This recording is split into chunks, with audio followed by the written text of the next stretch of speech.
திமுக ஊராட்சி மன்ற பெண் தலைவர் மீது 10 திருட்டு வழக்குகள் பதிவு செய்யப்பட்டிருப்பதாக கழக பொதுச் செயலாளர் எடப்பாடி கே பழனிசாமி குற்றம் சாட்டினார். ஆத்தூரில் எழுச்சி உரையாற்றிய எதிர்க்கட்சித் தலைவர், பேருந்து பயணியிடமிருந்து 4 சவரன் தங்க நகையை திமுக ஊராட்சி மன்ற பெண் தலைவர் திருடியிருப்பதாகவும் விமர்சனம் செய்தார். இன்னைக்கு திராவிட முன்னேற்ற கழகத்தைச் சேர்ந்த ஒரு ஊராட்சி மன்ற பெண் தலைவர், அவர் திருட்டு வழக்கிலே 10 வழக்கு பதிவு செய்யப்பட்டிருக்கிறது.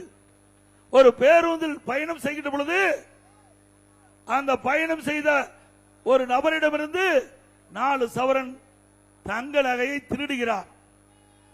அந்த பேருந்தில் வைக்கப்பட்ட சிசிடிவி காட்சி மூலமாக கண்டுபிடிக்கப்படுகிறது.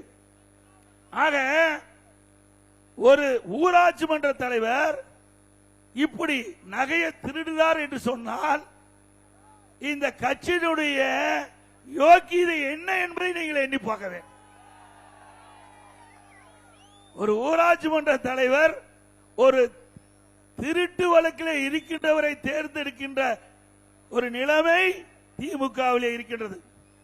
அங்கதான் சர்வசாதாரணமா கொள்ளையடிக்கிறாங்க.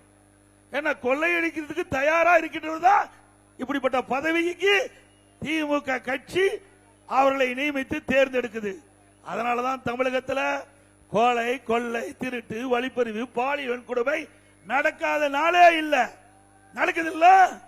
உண்மைதானே? இப்படி ஒரு திமுக கட்சி சேர்ந்த பெண் ஊராட்சி மன்ற தலைவர் இவரே இப்படி திருடுறான்னா இன்னும் கீழே இருக்கீங்களா எப்படி இருப்பாங்க? சிந்திச்சு பாருங்க.